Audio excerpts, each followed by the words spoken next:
I woke up in a book, specifically as the useless trust fund kid villain. The first thing I registered was the blindingly expensive crystal chandelier hanging from the ceiling, refracting the morning light in a hazy, decadent glow. The air was thick with the ghost of last night, a cocktail of stale booze and a perfume that probably cost more than my first car. My head felt like someone had used it for batting practice. I pushed myself up, the silk sheets pooling around my waist. That's when I saw her. A woman was asleep beside me, her face a masterpiece of sharp angles and soft curves that even a god would be proud of. A waterfall of dark hair spilled across the pillow. Even in sleep, with her brows slightly furrowed and lips pressed into a firm line, she radiated an unapproachable, intimidating energy. It took me exactly 2 seconds to connect the dots. My brain, still foggy from whatever I'd drunk, finally synced the scene in front of me with the plot of Empire's Return, the pulpy business novel I'd just finished reading. I'd been sucked into the story, and not as the hero.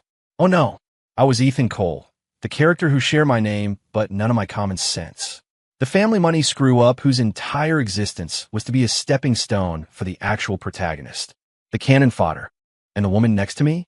She wasn't just some random one-night stand. This was Catherine Pierce, one of the twin titans of Crestview's business world, a woman as famous for her ruthless tactics as she was for her stunning looks. More importantly, she was the #1 rival of my cold, calculating fiancée, Isabel Vance, the one person Isabel both despised and feared. According to the book, this was the moment it all went wrong for the original Ethan. With the Cole family business on the brink of collapse, he gotten blackout drunk and stumbled into a room with Catherine, who'd been drugged at a corporate event. What followed was the classic, humiliating beatdown. Catherine would wake up, assume Ethan was a high-class escort, and toss a black card at him as payment, cutting him down a size with a few choice words. And the original Ethan, spineless and desperate, would actually take the card and crawl away, becoming the laughingstock of the city's elite. Right on cue, the woman's eyelashes fluttered. She opened her eyes. They were striking, almond-shaped, and for a split second, they held a trace of sleepy confusion. Then they focused on me, and the warmth vanished, replaced by a glacial frost. She sat up, letting the silk sheet fall away without a shred of modesty, revealing the perfect lines of her shoulders and collarbone. Her gaze swept over me, not like she was looking at a person, but at an object, a piece of furniture. "Name your price," she said. Her voice was cool and crisp, with a slight rasp from the hangover, but it was layered with an authority that expected to be obeyed. I just watched her, silent. She clearly misinterpreted my silence as a negotiation tactic. Her brow tightened. She reached for her purse on the nightstand, pulled out a sleek, featureless black card, and tossed it onto the mattress between us. "The pin is 6/8. Forget last night happened. Get out." There it was, the main event. The card that would be the final nail in the coffin of the original Ethan's dignity. After throwing the card, she didn't even look at me again. She swung her legs out of bed, moving toward the bathroom. In her mind, the transaction was complete. A worthless playboy like Ethan Cole could only be motivated by money. Of course, she had no idea. I wasn't the pathetic loser she could crush under her heel. I was the one holding the script to her life and the lives of everyone else in this city. I chuckled. It wasn't loud, but in the dead silence of the presidential suite, it echoed. Catherine, who had been reaching for a robe, froze. She turned around slowly. For the first time, an emotion other than contempt flickered in those icy eyes. Surprise. What's so funny? I picked up the black card, spinning it between my fingers. Then I stood up and walked barefoot across the plush carpet until I was standing right in front of her. She was tall, but she'd need heels to look me in the eye. Right now, I was looking down at her, and I could see the flash of alarm in her gaze. "Ms. Pierce," I said, placing the card gently on the vanity beside her. My voice was quiet, but clear enough for her to hear every single word. "What exactly do you take me for?" Her pupils contracted slightly. This wasn't in her script. I was supposed to grovel, thank her for her generosity, and vanish. "You want more?" She recovered quickly, her tone laced with scorn. "You've got a big appetite, but you should ask yourself if you're worth it. Whether I'm worth it or not isn't your call." I shook my head and took another step closer. She instinctively backed away until her back hit the cold marble wall. A flicker of panic finally broke through her composed, Iron Lady facade. It was dawning on her that the man in front of her was nothing like the weak, incompetent heir from the rumors. "What do you want?" Her voice was tight. "Nothing." I reached out, not to touch her, but to pluck a file folder from the vanity that she'd trapped against the wall. It was something she'd brought with her from her meeting last night. "I just wanted to give you a friendly tip, Ms. Pierce." I casually waved the folder. "That Southbridge development, Plot Your Fighting Tooth, in Nail 4? The Harrison family is after it, too. And they've already bought off your senior project director, David Chun." Boom. If she was surprised before, now she was just plain shocked. The Southbridge project was her company's most guarded secret. David Chun had been her right-hand man for 5 years. There was no way anyone outside her innermost circle could know the details. She never imagined that the escort she'd woken up next to, the man the entire city saw as a joke, could expose her biggest corporate vulnerability with a single sentence. Information asymmetry. It's the ultimate weapon. She stared at me, her eyes a whirlwind of suspicion, disbelief, and a flicker of fear. She probably didn't even recognize herself. Who are you?" "I'm Etan Kole." I placed the file back on the vanity and walked to the window, pulling back the heavy blackout curtains. Sunlight flooded the room, harsh and unforgiving. I stood silhouetted against the light, looking at her face, which seemed almost fragile in its shock. "I'm also the fiancé of your biggest rival, Isabel Vance." Catherine Pierce left. As she walked out the door, her expression was a tangled mess of confusion. She didn't mention the card or last night again. She just gave me one last, long look, as if trying to reevaluate everything she thought she knew about me. I knew the seed of doubt had been planted. That was enough. I took my time getting dressed. The original Ethan's wardrobe was impeccable, at least. An Armani suit, a Patek Philippe on my wrist. Too bad it was all bought on credit, a fact my materialistic fiancée, Isabel, loved to gossip about with her friends. Just as I stepped out of the hotel lobby, my phone rang. The caller ID, Isabel Vance. I answered, a voice that was as beautiful as it was impatient cut through the line. "Ethan, where are you?" "Get to the Hilton, 32nd floor cafe. Now, we need to talk." She hung up before I could even reply. Always order me around. Classic Isabel. The Hilton wasn't far. I strolled over, my mind racing, piecing together the novel's plot. According to the book, this meeting was where Isabel officially called off our engagement. With the Cole family business about to go under, I had lost the last shred of my usefulness in her eyes. The original Ethan, reeling from Catherine's humiliation, gets hit with the breakup. The double blow shatters him, leading to a drunk driving accident that conveniently clears the stage for the book's real hero. A complete tragedy from start to finish. But now the script was about to change. I walked into the cafe and spotted her immediately, sitting by the window. She was wearing a white Chanel suit, her hair pulled back elegantly, showing off a graceful neck. She looked cool and untouchable, every bit the female protagonist who could stand as Catherine Pierce's equal. Except for the look in her eyes as she saw me, pure, unadulterated contempt. She didn't even bother to properly look at me, just tapped the table with her knuckles. "Seat." I pulled out the chair and sat down, studying her with a calm I'd never shown her before. "Ethan," she began, cutting straight to the chase, "let's end our engagement." "Oh." I raised an eyebrow. "Why?" My reaction clearly caught her off guard. She'd expected me to beg, to plead, to make a pathetic scene like I always did. She let out a cold laugh, the disdain in her eyes deepening. "Why? Do you really need to ask? Look at yourself.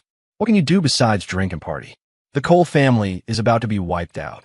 Do you really think you're still worthy of me?" Her words were like daggers, aimed straight at the original Ethan's heart. He would have been red-faced and shamed into silence. But I wasn't him. I took a sip of the lemon water on the table. "Are you done?" I asked casually. Isabel froze. "My family's business is one thing. I'm another. What makes you think that just because Cole Industries is finished, I am?" I looked her straight in the eye, my gaze steady and penetrating in a way it had never been before. She shifted uncomfortably, then her unease turned to anger. "You? A worthless playboy who knows nothing but wasting money? What can you possibly do?" Stop dreaming. Ethan, I'm not here to negotiate. I'm telling you, the engagement is off. I won't let you drag the Vance family's name through the mud. Fiancée. My two simple words stopped the torrent of insults she had prepared right in her throat. She looked at me in disbelief. What? What did you say? I said, fine. The engagement is off. I leaned back in my chair, a playful smile on my lips. But I have one condition. A condition?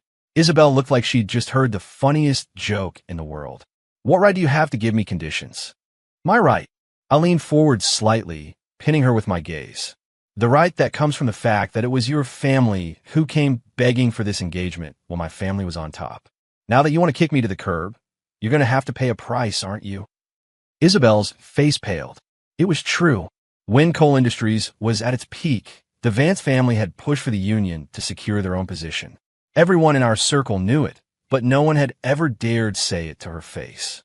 What do you want? She asked through gritted teeth. Simple. I held up a finger. First, the news of the breakup comes from me. Second, you, Isabel Vance, owe me a favor. I'll decide when and how you pay it back. You're insane. Isabel's chest heaved with anger. Ethan, don't push your luck. Just then, a figure appeared at the cafe's entrance. Catherine Pierce. She had changed into a sharp power suit, her hair tied up, her presence commanding the entire room. She was apparently here for a meeting, and her eyes immediately locked onto our table. When she saw me sitting with Isabel, a flicker of understanding and amusement crossed her face.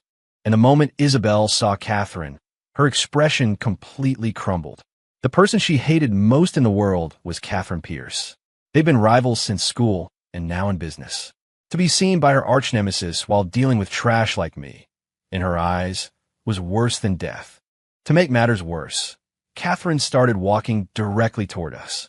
Well, if it isn't the great Ms. Vance, Catherine's voice dripped with undisguised mockery.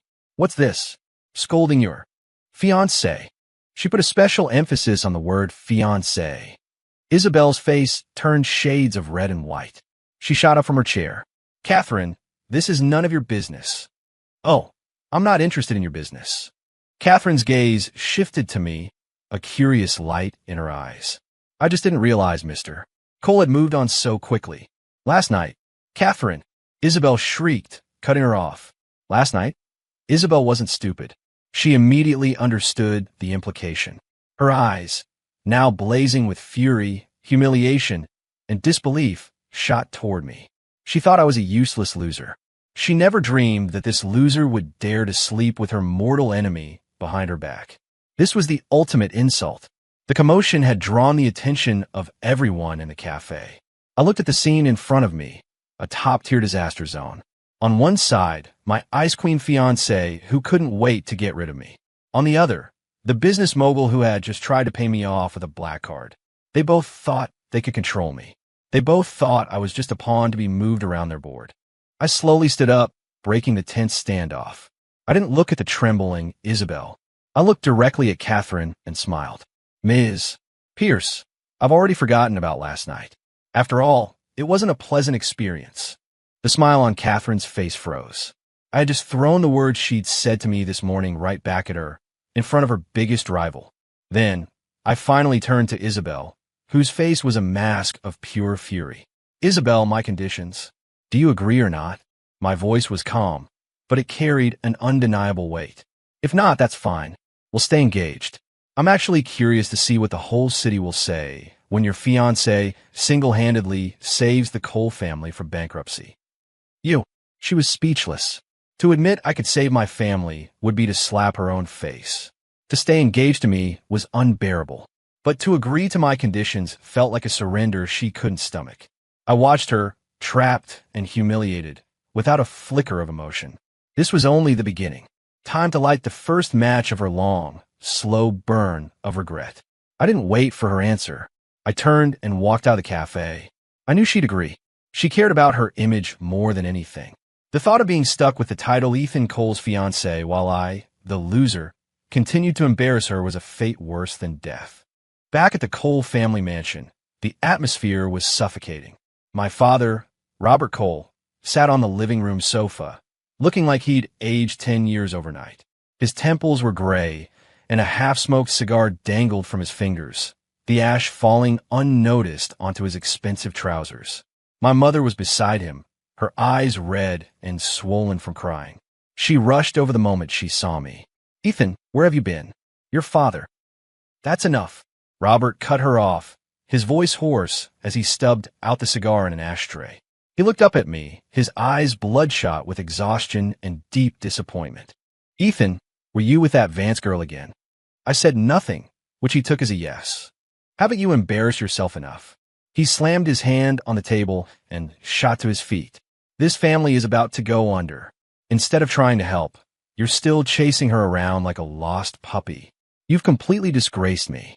In the novel, this was the fight that broke the original Ethan. He'd stormed out and gotten into the fatal car crash. But I just looked at him calmly. "Dad, are you done yelling?" Robert froze, taken aback by my reaction. No defiance, no anger, not even a hint of emotion. "If you're done, we should talk about how to solve the problem." I pulled out a chair across from him and poured myself a glass of water. My composure seemed to deflate his rage like a punctured balloon. He sank back onto the sofa, studying me as if seeing his son for the first time. "Solve it. How?" He laughed, a bitter, self-mocking sound. "The bank loans are due next week. We're short $300 million. And Marcus Harrison, that vulture, has cut off our most critical supply chain. We'll be forced to declare bankruptcy in less than a month." Marcus Harrison. The name made my eyes narrow. The patriarch of the Harrison family, father of the arrogant bully Caleb Harrison. In the book, he was the mastermind behind the plot to ruin our family, swallowing coal industries to expand his own empire. And his motive wasn't just business. He wanted his son, Caleb, to marry Isabel, uniting the two families. Destroying my family and getting me out of the picture was step one. It was all laid out perfectly in the book. They thought they were the predators, but they had no idea that I, the one who'd read the script, was the hunter. "Dad, the Harrisons cut our supply line because they want to buy the Westlake parcel from us on the cheap, right?" I asked. Robert's head snapped up, his eyes wide with shock. How? How did you know that?" The Westlake project was a company secret. Even most of the board didn't know the full details. He couldn't figure out how his party boy son would have gotten that information. I couldn't exactly tell him I'd read it in a book. "I guessed," I said, offering a weak excuse. "Marcus Harrison is an opportunist. He wouldn't go to all this trouble unless he was after our most valuable asset." I couldn't think of anything else. The explanation was thin, but my father's mind was too preoccupied to question it. He sighed, nodding. "You're right. He sent someone this morning. Offered $500 million for the land. We paid $800 million for it, and its current market value is at least $1.5 billion. He's a goddamn thief, kicking us while we're down." "Then we'll sell it to him," I said, my words dropping like a bomb in the quiet room. "What?" My parents exclaimed in unison. "Ethan, are you crazy?" my mother cried out. "That land is our last hope. Sell it to him." My father was shaking with rage. "For $500 million? We'd lose $1 billion. Ethan, is your head filled with rocks?" "Dad, calm down." I held up my hands.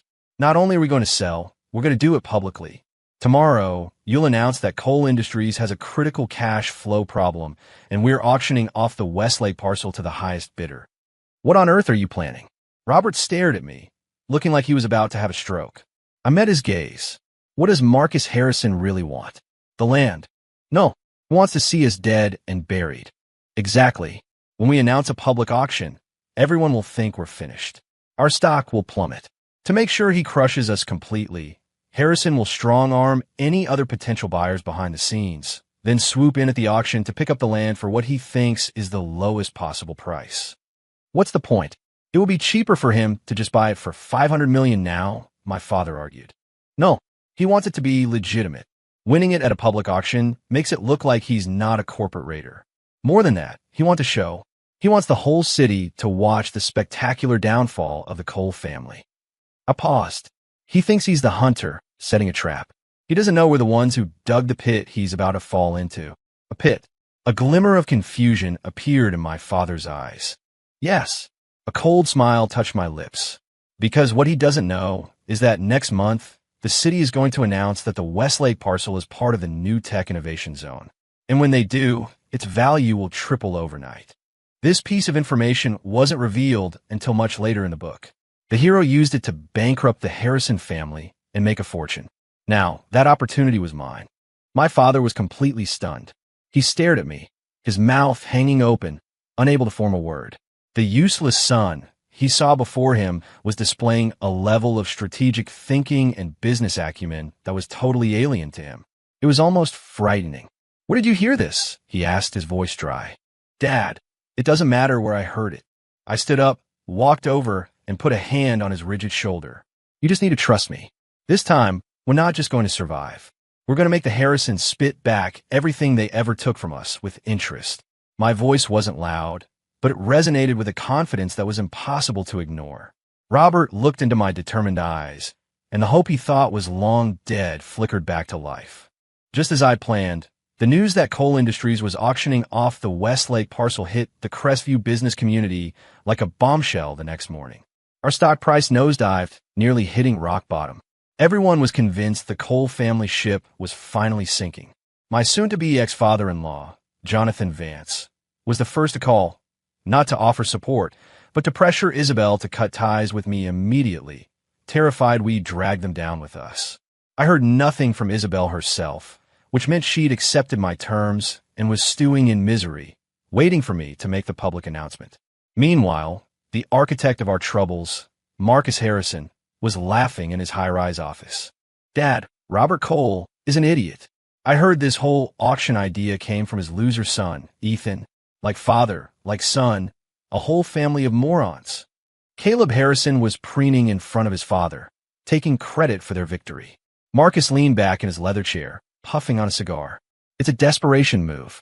That little punk, Ethan, probably thinks an auction will get him a better price. He's so naive." "Totally," Caleb said with a smug grin. "Who in Crestview would dare bid against the Harrison family? I've already put the word out. Anyone who raises a paddle at that auction is making an enemy of us." "Good work," Marcus nodded, pleased. "But don't be too obvious. I heard that Pierce girl, Catherine, is looking for new projects. She's sitting on a lot of cash. She could be a wild card." "Catherine Pierce," Caleb scoffed. "Don't worry about her. She and Isabel Vance are mortal enemies. Ethan's still engaged to Isabel. Catherine would sooner kick the coals while they're down than help them." Marcus considered this and agreed. The two of them, so sure they had everything under control, had no idea that their entire conversation was playing out exactly as I predicted. Their arrogance was my greatest asset. For the next few days, I did nothing. I played the part of the defeated heir perfectly, lounging at home, occasionally showing up at bars, projecting an air of someone who had completely given up. This only reinforced the Harrisons' belief that we were finished, ripe for the slaughter. All the while, I was waiting for a phone call. It finally came on the evening before the auction. A familiar number. Catherine Pierce. "Mr. Cole, are you free to meet?" Her voice was still cool, but the condescending edge was gone, replaced by a note of cautious curiosity. "For you, Ms. Pierce." "Always." I smiled. The fish was on the hook. We met in a private lounge at an exclusive downtown club. Catherine was wearing a simple black dress that made her skin look like porcelain. She watched me, her eyes filled with a complex mix of suspicion and intrigue. "What is your endgame?" she asked, wasting no time on pleasantries. Ever since I'd tipped her off about the traitor in her company, a fact she'd immediately confirmed, she'd been watching me.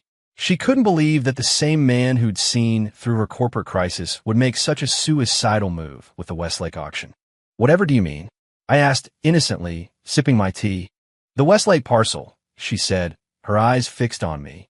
"Marcus Harrison has this city locked down. You'll never get a fair price. You're committing corporate suicide." "Am I?" I set down my cup. "What if I told you I wanted to buy it?" Catherine's breath hitched. "Why?" "Because," I leaned in, lowering my voice, "the land is toxic." "Toxic?" She clearly didn't understand. "In 1 week, the city is releasing a new environmental report. The entire Westlake area has severe heavy metal contamination.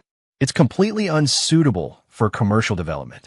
Whoever buys that land is buying a time bomb." I was lying through my teeth, of course. The land was a gold mine. But why would I tell her the truth? To handle a woman as smart and suspicious as Catherine, you don't give her the real answer. You give her a plausible fake answer and let her own intelligence lead her to the conclusion you want. Catherine's expression shifted instantly. If what I said was true, Harrison would spend a fortune on a worthless piece of land, crippling his company. The Coles, meanwhile, would have traded that same worthless land for a life-saving infusion of cash. It was a brilliant, ruthless move. She looked at me with a newfound respect and a healthy dose of fear. She considered herself a master of the game, but this was on another level. "Is this information reliable?" she asked, her voice low. "You can check for yourself," I said, giving her a vague but leading clue. "There's a deputy director at the EPA, a Mr. Stevens. He's a distant cousin of Marcus Harrison." I made the name and the connection up on the spot. It didn't matter if it was true. What mattered was that it reinforced the idea that my family and the Harrisons were locked in a death match. Catherine fell silent, her mind racing. If I was telling the truth, her best move was to do nothing and watch the Harrisons crash and burn. But what if I was lying? What if the land was fine and this was all an elaborate trick to keep her from bidding? "Why should I believe you?" she asked, her gaze as sharp as a scalpel. "You don't have to," I smiled. "You just have to remember that we have a common enemy. Marcus Harrison and his son, Caleb, is desperately trying to get with Isabel Vance, isn't he?" That hit the mark. Catherine had been competing with Isabel for years. The one thing she couldn't stand was the thought of Isabel getting a leg up. If the Harrison and Vance families merged, Isabel's position would be unassailable. Therefore, Catherine had to stop it from happening. And the most direct way to do that was to cripple the Harrison family. "I'll be at the auction tomorrow," she said finally. "Oh, I'll help you drive up the price," she declared, her eyes locking with mine. "I don't know if you're telling the truth or not, but I will bid the price up to a point that will gut Marcus Harrison. If the land is toxic, he's ruined. If the land is clean, I get a valuable asset. I can't lose." She still didn't trust me completely. It was a brilliant move on her part. No matter what, she would make the Harrisons bleed. And that was exactly what I wanted. "A pleasure doing business with you," I said, extending my hand. Catherine hesitated for a moment before shaking it. Her hand was cool and soft. "One more question," she said, pulling her hand back. "What is really going on between you and Isabel Vance?" "Soon, there will be nothing going on at all." I looked out the window at the dark city skyline and smiled. Tomorrow was going to be the worst day of the Harrisons' lives. The Crestview International Convention Center was buzzing. The auction for the Westlake parcel had drawn every major media outlet and business figure in the city. They were all here to witness the final, spectacular death of the once great Cole family. My father and I sat in the front row, feeling the weight of hundreds of stares filled with pity, contempt, and morbid curiosity. My father's back was ramrod straight, but the slight tremor in his hands betrayed his nerves. "Ethan, is she really coming?" he whispered. "She'll be here," I reassured him. A commotion at the far entrance announced the arrival of Marcus Harrison and his son, Caleb, flanked by a team of bodyguards, their faces beaming with triumph. Caleb spotted us immediately and swaggered over, looking down at me with open scorn. Well, well, if it isn't Ethan Cole. "How's it feel to be selling off the family silver?" he said loudly, making sure everyone around us could hear. "Here's a tip." He leaned in, his voice dropping to a vicious whisper. "Once you get the money, find a hole to crawl into and disappear. And by the way, once my dad closes this deal, our next stop is the Vance residence to arrange my marriage to Isabel. She's mine now." I looked at his smug, punchable face and just smiled, saying nothing. There's no point arguing with a dead man walking. My silence, to Caleb, was a sign of weakness. He laughed triumphantly and strutted back to his seat. Just then, another stir went through the crowd. Catherine Pierce had arrived. She wore a fiery red power suit, her dark hair flowing, her red lips a slash of defiance. Her presence was electric, a walking inferno that instantly commanded the room's full attention. The smile on Marcus Harrison's face faltered. He hadn't really expected her to show. Catherine ignored everyone, walking straight to the empty seat beside me. "Ethan, morning," she said with a slight nod, as if we were old friends. The entire hall erupted in whispers. "What's going on? Why is Catherine Pierce sitting with Ethan Cole? When did they get so close? Is the Pierce Corporation making a play?"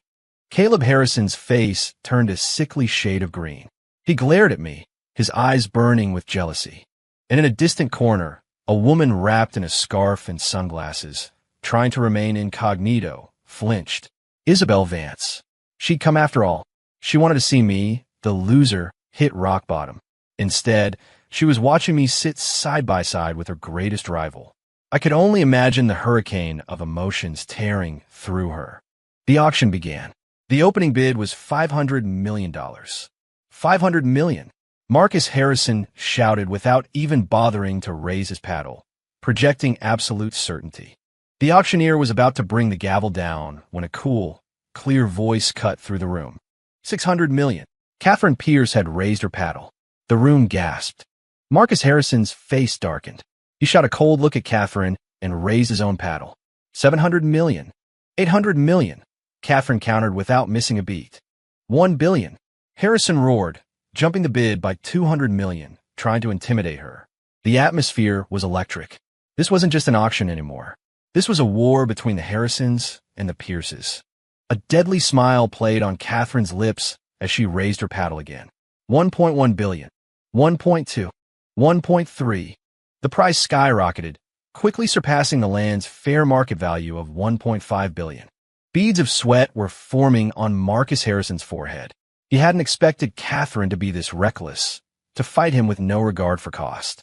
He had no idea she thought she was bidding on a toxic asset, driving up the price to ensure his ruin.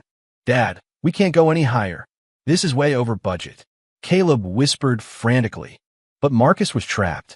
He'd be a laughingstock if he let a woman outbid him now, especially after he'd publicly declared his intention to buy. $1.5 billion, he bellowed, the number torn from his throat. It was the absolute limit of what he could afford. Every eye in the room turned to Catherine Pierce. She glanced at me. I gave her a nearly imperceptible nod. She smiled, a stunning, world-changing smile. Then, slowly, she lowered her paddle. She was out. $1.5 billion going once. Going twice. Sold. The gavel fell. Marcus Harrison had won the Westlake parcel for a catastrophic price. He let out a long breath, relieved. It had cost him dearly, but he had won. He shot a triumphant look at Catherine, only to find her watching him with an expression one might reserve for an idiot. A knot of dread tightened in his stomach. I stood up, walked onto the stage, and took the microphone from the auctioneer.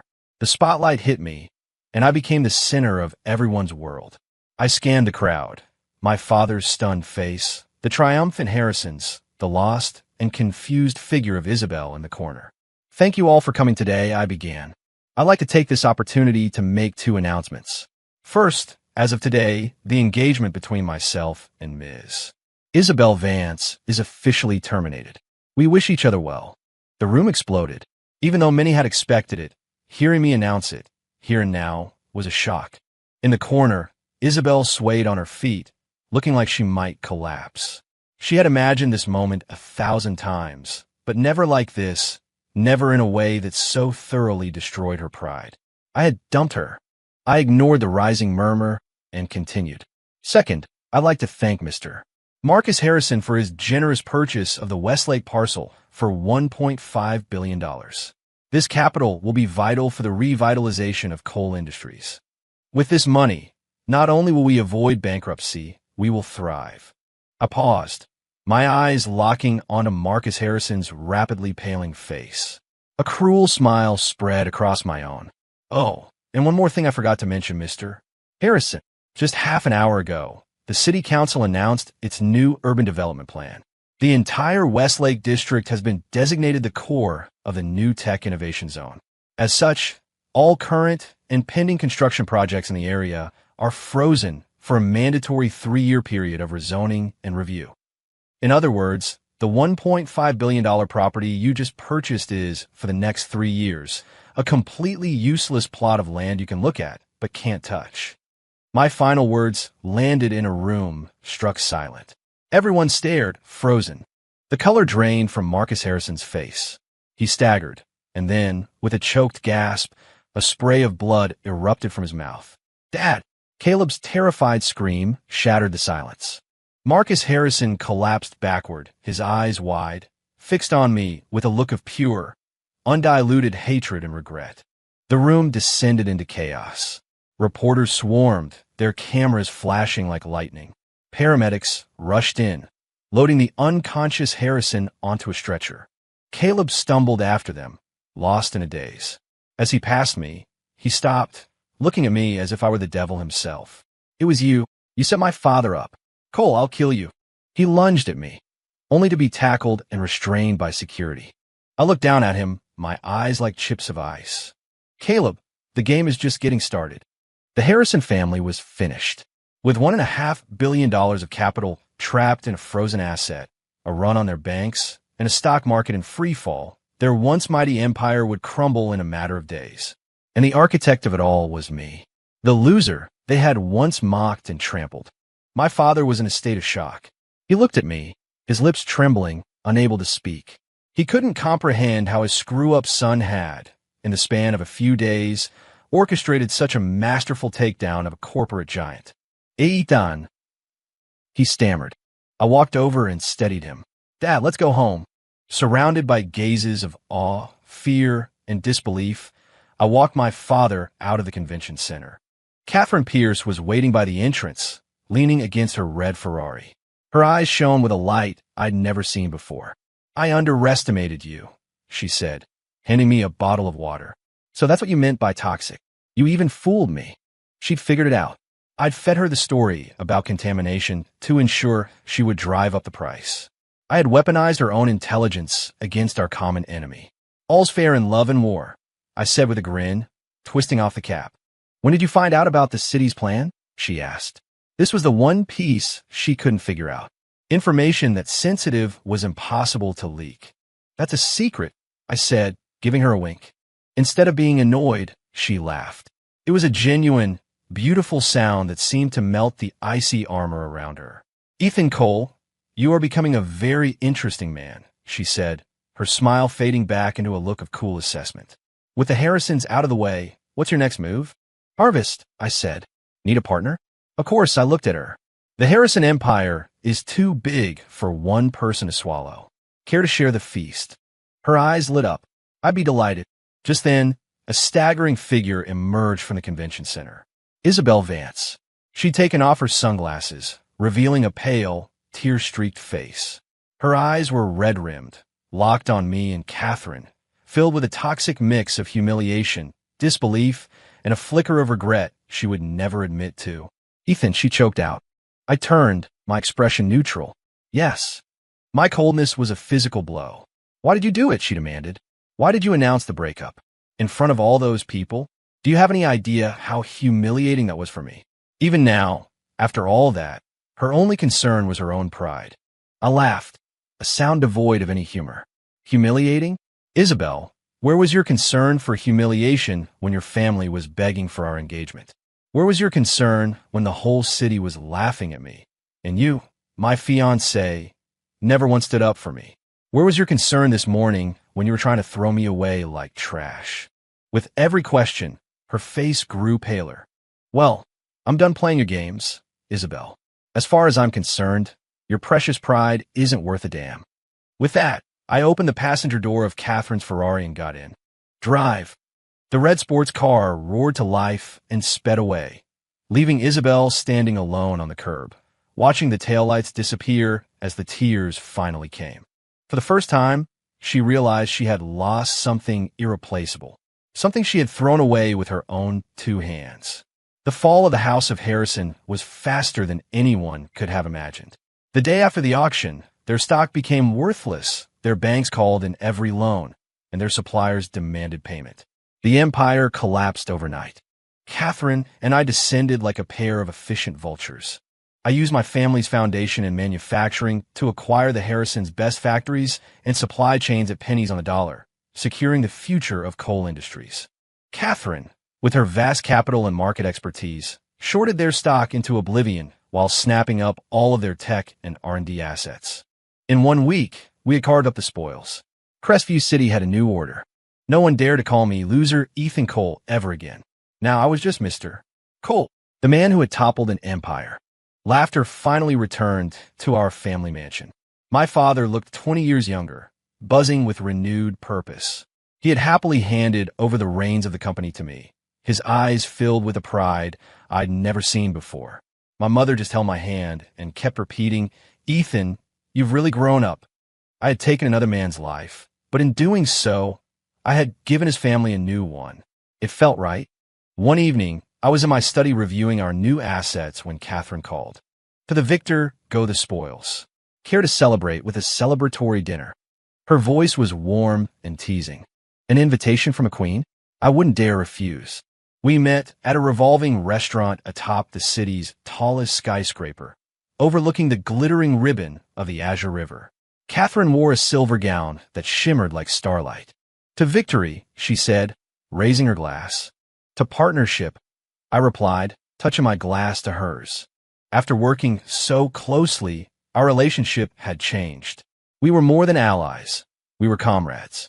And beneath it all, an unspoken current of attraction flowed between us. "With the Harrisons gone, the Vance family must be panicking," Catherine noted. "Let them panic," I said with a cold smile. The Vances had been deeply entangled with the Harrisons. Their fall had severely wounded Isabel's family. "I hear Isabel has tried to see you several times. You've refused to meet her?" Catherine asked, a playful glint in her eye. "She's irrelevant," I said flatly. "Is she?"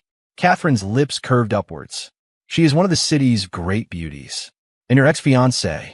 Men always have complicated feelings about the women they push away." "And what feeling should I have, Ms. Pierce?" I countered. She blinked, caught off guard, then gave me a look that was surprisingly flirtatious.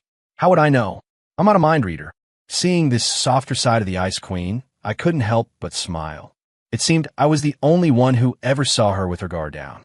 Dinner ended, and after a few glasses of wine, her cheeks were flushed. "I'll drive you home," I offered. She didn't refuse. In the car, a comfortable silence settled between us. "Ethan," she said suddenly, "who are you, really?" It was the second time she'd asked me that. I glanced at her profile, illuminated by the passing city lights. "Someone you can count on," I said softly. Her body tensed slightly. She turned to look out the window, but I could see the tips of her ears turning red. When we arrived at her villa, she unbuckled her seatbelt but didn't get out. "Ethan," she began, hesitating, "my birthday is next week. I'm having a private party. Will you come?" It was more than an invitation. It was a request. I saw the hope flickering in her eyes and smiled. I would be honored. A genuine, radiant smile broke across her face as she got out of the car. As I watched her walk away, I knew conquering this world would start with conquering its most brilliant woman. Catherine Pierce was just the first, but I had no idea another storm was already gathering. The next day, an unexpected visitor was waiting for me outside my office building. Isabel Vance. She looked tired and worn, but was still dressed in immaculate designer clothes, clinging to the last vestiges of her pride. "Ethan, can we please talk?" she asked, stepping in front of my car. Her voice was pleading. I rolled down the window, my face a mask of indifference. "We have nothing to talk about." "Yes, we do," she said urgently. "I was wrong. Ethan, I know I was wrong. Please, just give me another chance." She was crying. The proud, untouchable Isabel Vance was crying in front of me on a public street. A younger me might have felt a pang of pity, but all I felt now was ice. "You reap what you sow. Ms. Vance, have some dignity," I said, starting to roll the window up. Then she did something I never expected. She pulled a document from her purse and held it out. "This is a transfer of 20% of the Vance Corporation's shares. They're yours if you'll just take me back." 20% of her family's company. It was a massive fortune. Her father was so desperate he was willing to sell his own daughter. I looked at the papers, then at her hopeful, humiliated face. I took the document from her. As a flicker of joy crossed her features, I tore it in half, then in half again, letting the pieces flutter from my fingers. "I told you, you and everything you own are worthless to me." The shredded paper drifted down like bitter snow, settling on her ashen face. Catherine's birthday party was held at her private estate in the hills overlooking the city, a fortress of wealth and power. When I arrived, she was the center of it all, a vision in a custom-made gown of midnight blue, dotted with thousands of tiny diamonds that glittered like a captured galaxy. She broke away from a conversation the moment she saw me. "You're finally here. I was starting to think you'd stood me up, she said, her tone a playful pout. The guests around us exchanged knowing looks. Everyone in Crestview knew that Ethan Cole and Catherine Pierce were the city's new king and queen. Never. I wouldn't dare miss the queen's birthday, I said, producing a velvet box. A gift. Her eyebrows rose in surprise. Open it. Inside lay a necklace, simple in design, with a single, teardrop-shaped blue sapphire. The gem was the color of the deep ocean, a perfect match for her dress. Is this the ocean's heart? She whispered. The legendary sapphire had been sold at a London auction last month to a mysterious bidder for $30 million. She hadn't known that bidder was me. Do you like it? It's too much, she said, but her eyes betrayed her delight. Even the most priceless gem is worthless if it isn't worn by the right person. I took the necklace and fastened it around her neck. The cool stone on her warm skin made her shiver. A wave of gasps and envious murmurs went through the crowd. This wasn't just a gift. It was a declaration. I was telling the entire world that Catherine Pierce was mine. Just then, a discordant voice cut through the party's pleasant buzz. Sorry I'm late. All heads turned. Isabel Vance stood at the entrance, dressed in a stark white gown, holding a glass of wine. Her face was pale, but her expression was defiant. Catherine's face instantly turned to ice. Isabel, we'll let you in. Don't be upset, Catherine, Isabel said with a smile that didn't reach her eyes. I'm not here for you. I'm here for Ethan. She walked straight toward me. Ethan, I need to talk to you. We have nothing to say, I said, not even bothering to look at her. Yes, we do. Her voice grew shrill. You have to listen. Do you think you've won? Do you think just because the Harrisons are gone, you're safe? You're wrong. She had everyone's attention now. Caleb Harrison might be a failure, but his father had a brother, Victor Harrison. He spent years overseas, running a crew of mercenaries. And now he's back. He's here for revenge. Victor Harrison. The name rang a faint bell from the novel's plot. A minor character, mentioned only in passing. And he's coming for you first. Isabel stared at me, her eyes wild. Ethan, you're in danger. Only my family can protect you. If you agree to take me back, my father will use all of his connections to handle Victor for you. This was her last, desperate gamble, to frighten me back into her arms. She'd miscalculated badly. Before I could speak, Catherine stepped forward, linking her arm through mine. She looked at Isabel with the regal contempt of a queen dismissing a peasant. Isabel, are you delusional? She said, her voice dripping with scorn. A nobody like Victor Harrison is the best you can come up with? Do you still think Ethan is the same pathetic weakling you used to control? Let me be clear. If Victor Harrison, or 10 Victor Harrisons, so much as touches a single hair on Ethan's head, I, Catherine Pierce, will personally erase them from the face of the earth. Her words echoed in the stunned silence. Her declaration was absolute. The last of Isabel's hope died. The color drained from her face as she finally, truly understood. The new Ethan Cole didn't need anyone's protection. He was his own fortress. And at his side stood a queen willing to go to war for him. She had lost, utterly and completely. Get out, Catherine said, her voice cold and final. Isabel trembled, then covered her face and fled, pursued by the scornful laughter and pitying looks of the entire party. The drama was over. Catherine turned to me, a flicker of real concern in her eyes. About this Victor Harrison. I squeezed the hand that was holding my arm. Don't worry. He's just a clown. My gaze drifted toward the darkness outside the estate, a cold glint in my eye. If someone was that eager to die, I was more than happy to help them along. Victor Harrison's retaliation came faster than I expected. The next day, one of my factories was set on fire in the middle of the night. Then, several of my top executives started receiving threats. Mr. Cole, they're coming after you, my new head of security, a grim-faced ex-special forces operative, reported. Any idea who they are? I asked, tapping my fingers on my desk. Profesionals. No evidence left at the scene. The methods suggest foreign mercenaries. Victor Harrison, I said. So Isabel had been telling the truth. Victor didn't play by the rules of business. He played by the laws of the jungle. Should we call the police? My security chief asked. No. I shook my head. You can't reason with a rabid dog. Just focus on protecting our people. And you, sir? He asked, worried. Me? I smiled. I think it's time I met him. For the next few days, I deliberately relaxed my security detail, creating an opening. Catherine was frantic with worry, but I reassured her. Trust me, I can handle this. On the third night, the fish took the bait. Leaving a bar, I took a shortcut down a deserted alley to my car. 2 black vans screeched to a halt, boxing me in. A dozen men armed with pipes and machetes jumped out, surrounding me. The leader was a mountain of a man with a scarred face. You Ethan Cole? He growled. You must be from Victor, I replied calmly. Kid's got balls, Scarface grinned. Boss wants 2 legs and an arm. You can do it yourself, or we can help. I glanced around. These weren't street thugs. They moved with practiced efficiency. You in what army? I scoffed. You're dead, he roared, lunging, his machete slicing through the air. If I were the old Ethan, I'd have been cut in 2. But I wasn't. At the last possible fraction of a second, I shifted my weight, the blade hissing past my ear. My hand shot out, grabbing his wrist. Crack! A clean, sharp snap of bone. He screamed, the machete clattering to the pavement as I twisted his arm into an unnatural angle. His men froze, stunned. Get him! They yelled, shaking off their shock and charging all at once. My eyes went cold. No more holding back. I moved through them like a phantom, a blur of motion in the chaos of swinging steel. My movements weren't fancy. They were brutally efficient. A finger jab to the eyes.